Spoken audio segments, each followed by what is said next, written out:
कुछ नहीं, वो सब चीजें देखिए, भगवान की भक्ति में इतना चूर हो जाओ, सब भूल जाओ, सब भूल जाओ। हाँ, सब भूल जाओ, सब भूल जाओ। भगवान है। भगवान सबको देख रहा है। जी। भगवान सबको देख रहा है, सबको देख रहा है। और आज हर कोई छिपने की कोशिश कर रहा है। दोस्तों, वृंदावन की इस यात्रा में लगातार मैं महान संतों के दर्शन आप सबको करा रहा हूँ।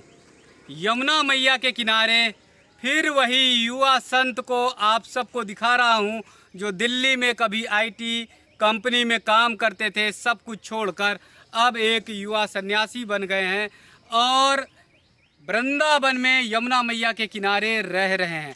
बहुत सहज, बहुत साधारण, बहुत सरल तरीके से रह रहे हैं। परिक्रमा मार्ग में परिक्रमा लगाते हैं, भिक्षाटन करते हैं और राधा कृष्ण का जाप करते हैं। तो आइए ऐसे युवा संत के दर्शन करिए। महाराज जी, बहुत बहुत प्रणाम। इसी जगह पर मैंने करीब 1 महीने पहले आपसे बातचीत की थी। ढेर सारी बातें हुई थी, ढेर विषय पे। तो आज का जो हमारा विषय है उस पर बात करेंगे। महाराज जी, तमाम ऐसे लोग हैं जो मुझसे पूछते हैं, कहते हैं, कमेंट के माध्यम से वो जानना चाहते हैं कि हमारे तमाम जीवन में दुश्मन हैं, तुम दुश्मनों से कैसे निपटा जाए। दुश्मनों से निपटने का तरीका है नम्रता जी। नम्रता को धारण कर लेना जी। और वो किसी प्रकार से गलत तरीके से पेश आते हैं तो उनका जवाब उनके ढंग से नहीं देना चाहिए। नम्र होके झुक के उनको जवाब देना चाहिए। जिस प्रकार से हम घास पे या पे पैर रखते हैं तो वो हमारे पैर रखती है तो वो झुक जाती है, नम्र हो जाती है। उसी प्रकार से हमें नम्र बने रहना चाहिए, हमेशा नम्र बने रहना चाहिए। और हमें किसी प्रकार से उनको गलत प्रकार से उनको जवाब नहीं देना चाहिए। जी जी। हाँ। महाराज जी, जिस जगह पर रहते हैं मैं देख रहा हूँ एकदम जंगल जैसा है ये स्थान है, तो तमाम बार यहाँ पर जो है सांप भी आ जाते होंगे, विषैले जो है जानवर पशु पक्षी भी आ जाते होंगे।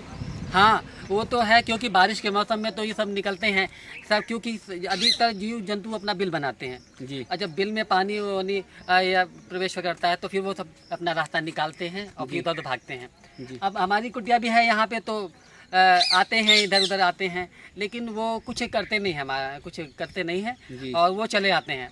अच्छा। अगर हम उन पे पत्थर वत्थर मारते हैं तो फिर वो जरूर दौड़ाएंगे जी। जी। लेकिन वो कभी ऐसा हुआ कि विषैला जो नाग देवता जो है आकर बैठ गए हों और वो आपके बिस्तर पे या चारपाई पे आ गए हों? हाँ, ऐसा हुआ है जी। ऐसा अभी 2-3 दिन पहले जब बारिश हुई थी तब की बात है। जब मैं शाम को लौट के आया तो देखा, कपड़ा वपड़ा हटाया, देखा बैठे थे ऐसे, तो एक बात है, मैं भाई खा डर गया। फिर मैंने कहा नहीं, डरो भी नहीं, अब मारो नहीं, माना तो मारते भी तो नहीं, वैसे मारने की कोई बात नहीं है, क्यों मारें किसी जीव को। और फिर मैंने हाथ जोड़ा, मैंने कहा आप जाओ, मुझे क्यों परेशान कर रहे हैं जी। तो वो ऐसे बिल्कुल करते हुए निकल गए। हाँ, ऐसे क्या, तो मुझे तो लगा कि नहीं काटेंगे तो नहीं, लेकिन डर लगा। फिर मैं तो पीछे हट गया, फिर वो धीरे से ऐसे उतर के चारपाई से चले गए उधर। कई बार मैं देखता हूँ कि आप परिक्रमा मार्ग पर भी बड़े साधारण से, सहज से जहाँ रहते हैं वहाँ भी बहुत साधारण और सहज तरीके से रहते हैं। देखिए, साधु को सहज तरीके से रहना चाहिए, क्योंकि अगर हमने वेश धारण किया है तो सहजता और सरलता ये तो चीज़ें होनी ही चाहिए। अगर ये चीज़ें नहीं है तो फिर आडंबर हो जाता है। लोग जो चीज़ कहते हैं वो काफ़ी हद तक सही है कि आडंबर होना या पाखंड होना, तो उन सब चीज़ों को अपने अंदर से निकाल देना चाहिए और सरलता और सहजता को ही स्वीकार करना चाहिए। तो हम वो भक्ति कर रहे हैं, हमें उनसे कोई शिकायत नहीं है। अगर हम यहाँ पे रह रहे हैं तो हम अपना प्रचार नहीं करना चाहते हैं, लेकिन जब कोई जानना चाहता है तो हम पहले तो हम कितने साल से हम दूर रहे, इन सब चीज़ों का प्रचार प्रसार नहीं करना चाहिए। जैसा कि अभी बाबा जी ने कहा कि अपनी भक्ति का गुणगान मत करो, अपनी भक्ति का गुणगान मत करो। अब आप कितनी माला जपते हैं ये मत कहो, क्योंकि नहीं तो फिर भक्ति का असर क्या होता है, कम हो जाता है जी। ये नहीं बताना चाहिए और पूछना भी नहीं चाहिए। हमारे पास कई लोग आए हैं, पूछते कहाँ तक गए। अच्छा, कहाँ तक गए? हाँ, आपके पास आते हैं तो वो बोलते कहाँ तक गए, यानी भक्ति में कहाँ तक गए। तो मतलब ये समझ में आता है कि 2 तरह की, कि क्या ये पूछना चाहते हैं या क्या जानना चाहते हैं ये जी। तो इसका मतलब है ये वो कम है या वो मेरा मजाक उड़ा रहे हैं कि कहाँ तक पहुँचे। अरे कहाँ तक पहुँचे क्या, ये तो अथाह है, अथाह सागर है, इसमें जीवन कम हो जाए तो भी कम है जी, तो भी कम है। और हमें ये नहीं नापना नहीं है कि हम तराजू लेके बैठे हों कि कहाँ तक पहुँचे या कोई माप कहाँ तक गए, कहाँ तक गए, ये में तो माप करने ही नहीं चाहिए। कुछ नहीं, इसमें नाप तौल की कोई बात नहीं है। हम क्या नापें और क्या तौलें, हम अपने आप को क्या नाप तौल सकते हैं? हम तो तौल ही नाप तौल सकते ही नहीं हैं, लेकिन कोशिश करते हैं कि ज़्यादा से ज़्यादा समय हम लीन रहें, जिसे लीन होना कहते हैं सब कुछ। लेकिन नहीं, मैं सबसे पीछे हूँ। मैं कुछ भिक्षा मांगने भी जाता हूँ तो मैं पीछे रहता हूँ। मुझसे आसपास के जो लोग कहते हैं तुम पीछे क्यों रहते हो? मैंने कहा नहीं, सबको मिलना चाहिए। अगर हम पीछे हैं तो कोई बात नहीं जी, आप आगे हो, हमें अच्छा लगता है। जी, आप आगे आगे पहले आपको मिलना चाहिए। तो भिक्षा में कई बार आप पीछे रहते हैं। हम पीछे रहना ही चाहिए, क्योंकि लोगों में क्या है, वो उतना वो नहीं है, पेशेंस नहीं है, जी, धक्के मुक्का मारना, ये वो करना। लेकिन मेरा कभी मुझे भी गुस्सा आ जाती है, ऐसा नहीं है कि मैं भी जी। बोल देता हूँ, लेकिन फिर बाद में कहता है, अरे यार तुमने क्यों गुस्सा की, तुमने किया, तुमने क्यों किया? महाराज जी बात करते करते मुस्कुराते बहुत प्यारा है, बहुत अच्छा लगता है ये मुस्कुराहट तो देखिए, ये हंसी, मुस्कुराहट, रोना सब कुछ वो देता है। अच्छा, ऊपर वाला वो देता है जैसा आप सोचते हो, जी, जैसा आप सोचते हो, जैसे आपके विचार होते हैं, तो वो आपके व्यक्तित्व पे आता ही है। जी। अगर हम अपने व्यक्तित्व को बहुत खराब भी करना चाहते हैं तो हमसे कई लोगों ने कहा क्राइम रिपोर्ट पढ़ा करो। Crime report? हाँ, क्राइम रिपोर्ट। नहीं तो क्राइम रिपोर्ट से महाराज जी आपका क्या? क्राइम रिपोर्ट से मतलब ये क्या कि आपके अंदर निगेटिविटी आए। अच्छा, निगेटिविटी आए। अच्छा। और कुछ दुनियादारी आप सीखें।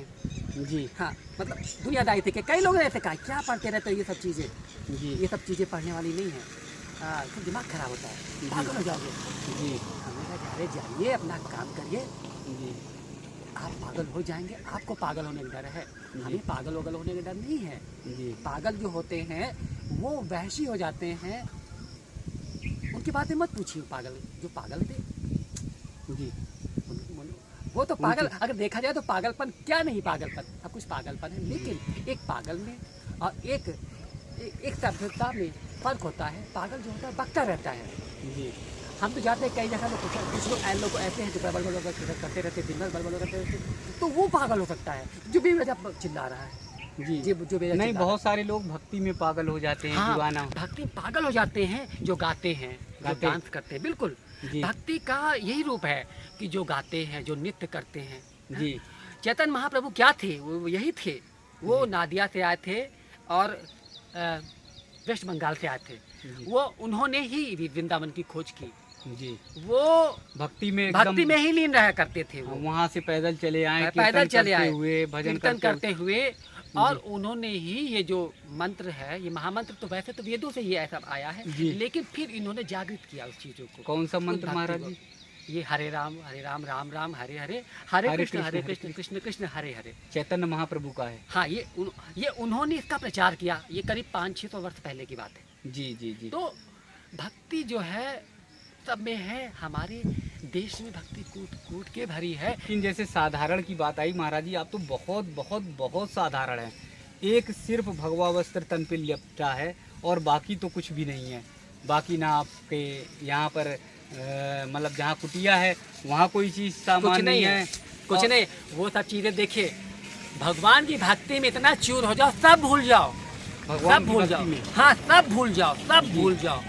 भगवान है। भगवान सबको देख रहा है। जी, जी, भगवान सबको देख रहा है, सबको देख रहा है। महाराज जी, तमाम ऐसे युवा हैं जो जीवन में उनके भटकाव है, भटकते रहते हैं, उनके जीवन में सहजता और सरलता नहीं आती है, तो उसका क्या रास्ता है? उसका यही रास्ता है कि वो जो व्यसन है, जो भी व्यसन है, वो अपने आप को देखे हमारे अंदर क्या व्यसन है, उसको त्याग करे।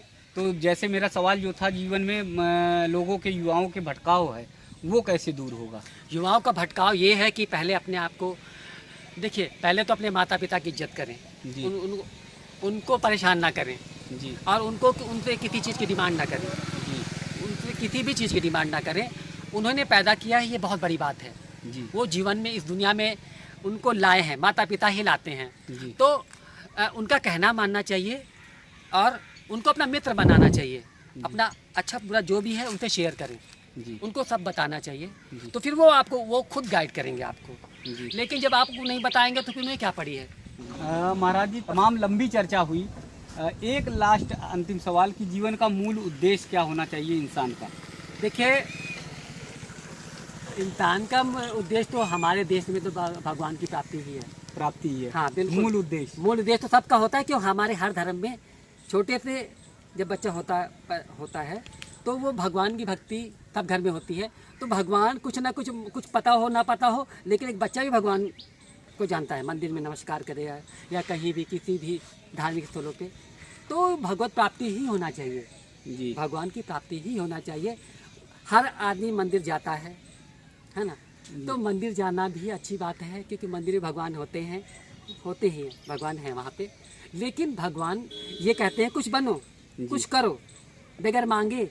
हाँ, तुम्हारे अंदर शक्ति है, जैसे कि विवेकानंद ने कहा है, तुम्हारे अंदर अद्भुत शक्ति है जी, है ना, अद्भुत साहस है। उठो उठो, जागो, खड़े हो, जब तक मंदिर पे ना पहुँच जाओ। तो ये जो उनका संदेश है वो हम युवाओं के लिए ही है जी, है ना। ये ज़िंदगी मैंने खुद चुनी है ये ज़िंदगी। इसलिए डर को त्यागो और जो बनना चाहो बनो, लेकिन बेहतर इंसान बनो।